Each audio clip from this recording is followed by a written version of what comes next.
बिल्कुल सशक्त है, एक है। और आने वाले समय में जो विधानसभा का चुनाव होगा, 250 पार का जो एनडीए का नारा है, हमारी पार्टी और हमारे नेता की करिश्माई नेतृत्व बिल्कुल पार करने में हम लोग सशक्त भूमिका निभाएंगे। हमें देखिए ना, मैं मिथिलांचल से आता हूँ, मैथिल ब्राह्मण हूँ।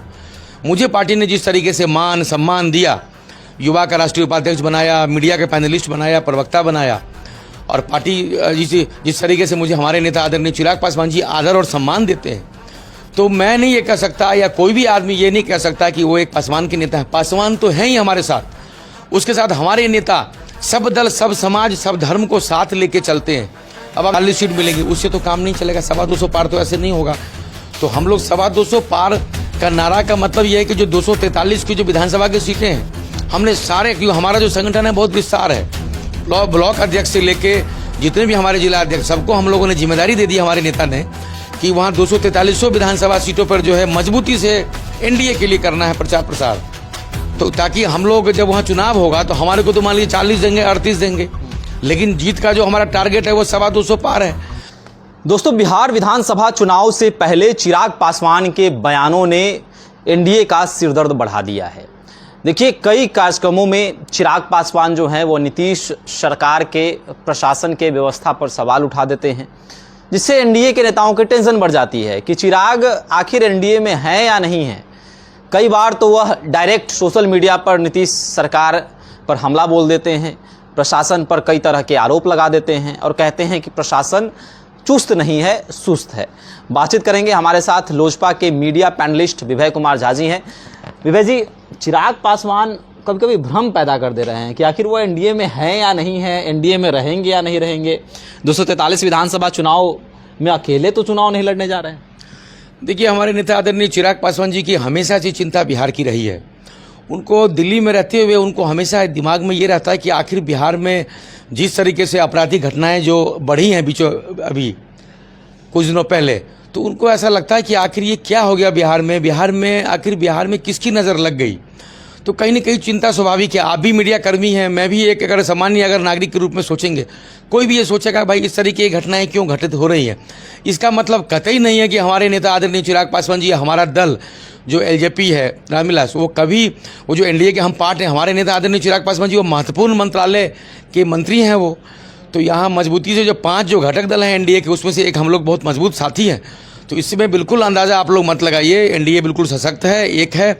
और आने वाले समय में जो विधानसभा का चुनाव होगा, 250 पार का जो एनडीए का नारा है, हमारी पार्टी और हमारे नेता की करिश्माई नेतृत्व बिल्कुल पार करने में हम लोग सशक्त भूमिका निभाएंगे।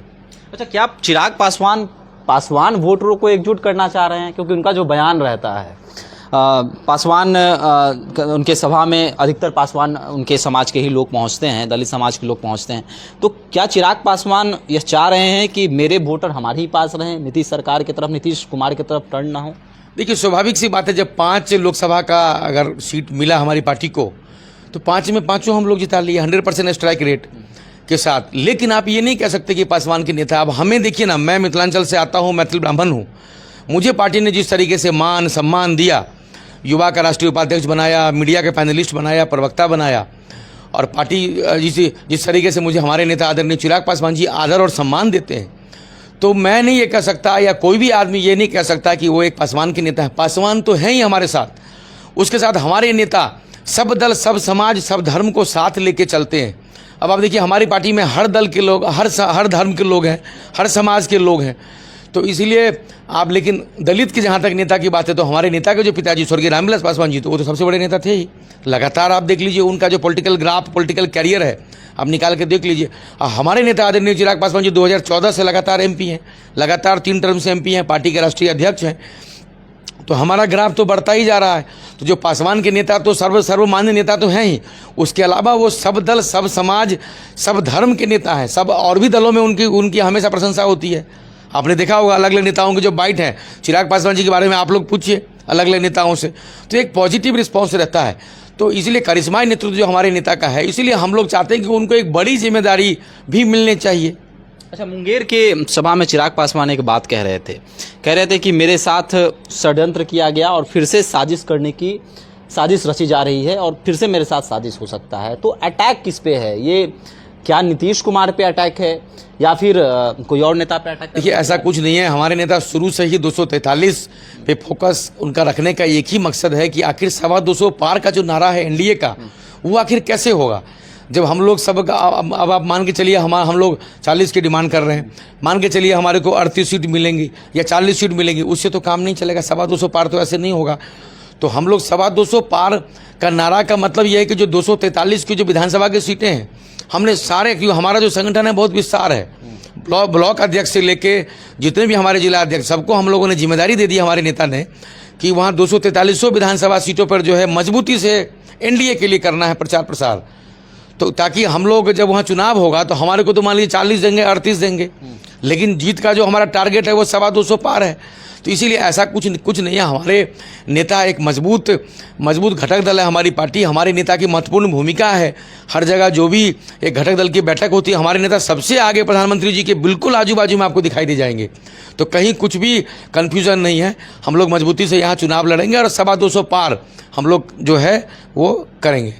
चिराग पासवान 100% स्ट्राइक रेट की बात करते हैं। चाचा पारस चुटकी लेते हैं कि लोकसभा चुनाव का जो नतीजा आया, 5 सीटें आपकी पार्टी ने जीती, तो उस 100% स्ट्राइक रेट में इनकी ही, चिराग पासवान की ही सिर्फ का वोट नहीं था, उनके साथ नीतीश कुमार, भाजपा का वोट, उपेंद्र कुशवाहा का वोट, ये तमाम जो है एनडीए के गठबंधन का वोट जुड़ा हुआ था। तो ये 100% की बात चिराग कहा कर रहे हैं। चिराग तो प्रधानमंत्री मोदी के नाम पर जीत रहे हैं, ऐसा पारस के नेता जो है आरोप लगाते हैं चिराग पर। देखिए, चाचा जी को हम लोग सम्मान करते हैं, हमारे नेता के चाचा जी हैं, तो हमारे नेता ने भी लगातार सम्मान किया, उनके खिलाफ कुछ बोला नहीं। लेकिन मैं आपको बताना चाहता हूं कि उनमें कुछ दम नहीं है। लोकतंत्र में जनता महान होती है। जनता, अब आप बताइए, अगर उनमें दम होता तो जब उनको एनडीए ने नकार दिया, जब उनको महागठबंधन ने नकार दिया, क्यों नहीं चुनाव लड़ गए? वो प्रिंस को लड़ा देते, खुद लड़ जाते, सूरजभान साहब को लड़ा देते, क्यों नहीं लड़े? वो 5 MP तो थे ना, क्यों नहीं लड़े वो? तो कहीं न कहीं बड़ी बड़ी बात करने से नहीं होगा। वो तो कुछ नहीं थे। उनके बड़े भाई, हमारे नेता के पिताजी की वजह से ही वो अपने आप को एक बड़ा नेता मान रहे थे। यहाँ पर जनता मालिक है, लोकतांत्रिक देश है, ये लोकतांत्रिक प्रक्रिया है हमारे यहाँ संविधान में। एक एक जनता के मैंडेट से लोग वहाँ MLA बनता है, MP बनता है। तो जब हमारे पास अगर वोट ही नहीं है, हमारे पास जनता ही नहीं है, तो किस बात का नेता भैया? हमारे को प्रधानमंत्री जी ने 5 सीटें दी, एनडीए ने 5 सीटें दी, हमने 100% स्ट्राइक रेट के साथ जिता लिया। तो प्रत्यक्षम किन प्रमाणम 5 हमने जिता लिया। तब चाचा जी के बोलने से या किसी विरोधी पार्टी के बोलने से कुछ फर्क नहीं पड़ता। हम लोग अभी चिराग जी के उसका मतलब यह है कि जीत की गारंटी है। एलजेपी के टिकट का मतलब है जीत की गारंटी। अभी 40 देंगे, हम 40 जिता लेंगे, 38 देंगे, 38 जिता लेंगे। तो हमारी पार्टी का मतलब ये जीत की गारंटी है। तो विरोधी कोई अगर कुछ बोलता है, उससे कुछ फर्क नहीं पड़ता।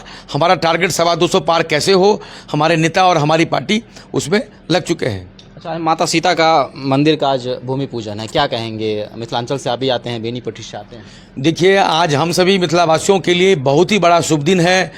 हम लोग जो श्री राम, हम लोग नहीं बोलते हैं जय श्री राम, हम लोग जय सिया राम बोलते हैं हम लोग, क्योंकि सीता मैया, अगर सिया नहीं है, सीता मैया नहीं है, तो राम जी कहीं नहीं है। तो आज हम सभी मिथिलावासी के लिए, हम सभी मैथिल और हम सभी बिहार वासियों के लिए बहुत बड़ा सौगात है। माननीय गृह मंत्री देश के अमित शाह जी वहाँ पधारे हैं, शिलान्यास करने गए हैं, भूमि पूजन करने गए हैं। निश्चित रूप से आने वाले समय में हम सभी के लिए बहुत बड़ा ऐतिहासिक, वहाँ पर आपने देखा अयोध्या में जो मंदिर बना, उसी तर्ज पर यहाँ पर सीतामढ़ी में जो पुनौरा धाम में जो मंदिर बन रहा है, हम सब के लिए बहुत बड़ा ऐतिहासिक निर्णय है। तो यहाँ एनडीए के जितने भी बड़े बड़े जो घटक दल हैं, हमारे प्रधानमंत्री जी हैं, हमारे गृह मंत्री जी हैं, उन सभी को हम लोग साधुवाद करते हैं बिहारवासी की तरफ से। अच्छा, मिथिलांचल पर काफ़ी ध्यान दे रही है एनडीए, क्या लग रहा है कि इस बार मिथिला में फतह हासिल? देखिए, स्वाभाविक बात है, 38 जिलों का ये राज्य है। उसमें आप गंगा उस पार अगर देखेंगे, आप पटना में हैं तो गंगा उस पार देखेंगे तो 18 जिले मिथिला है। तो मिथिला को अगर आप इग्नोर करेंगे, मिथिला के विकास के बगैर बिहार का विकास संभव नहीं है। मिथिला में एक से एक विद्वान पैदा हुए, IAS IPS सारे देश भर के जो मिथिला से ही होते हैं। तो मिथिला कहीं ना कहीं पीछे रह गया। 80 दशक के बाद जो जगन्नाथ मिश्रा जी के बाद कोई मिथिला से वहाँ मुख्यमंत्री भी नहीं हुए। तो कहीं ना कहीं मिथिला विकास बोर्ड की स्थापना जो हम लोग मांग कर रहे हैं, उसकी बहुत ज़रूरत है। लेकिन मुझे जहाँ तक मुझे लग रहा है कि जो मौजूदा जो अगली सरकार एनडीए की आएगी, तो मिथिला पे और ध्यान दिया जाएगा। हम लोग और ध्यान आकर्षण करवाएंगे, हमारे नेता चिराग जी और ध्यान आकर्षण करवाएंगे। चलिए, तो चिराग पासवान जो भ्रम पैदा कर रहे हैं, उन पर भी बातचीत हुई कि हर एक सभा में कुछ ऐसा बयान चिराग दे देते हैं, संशय बन जाता है कि चिराग एनडीए में रहेंगे या नहीं रहेंगे, या फिर 243 सीटों पर लोजपा रामविलास तैयारी कर रही है। ये तमाम सवाल अपने विजय कुमार जी से जाना। आपकी क्या प्रतिक्रिया है, अभी हमारे साथ कमेंट सेक्शन में अपनी राय रख सकते हैं। धन्यवाद।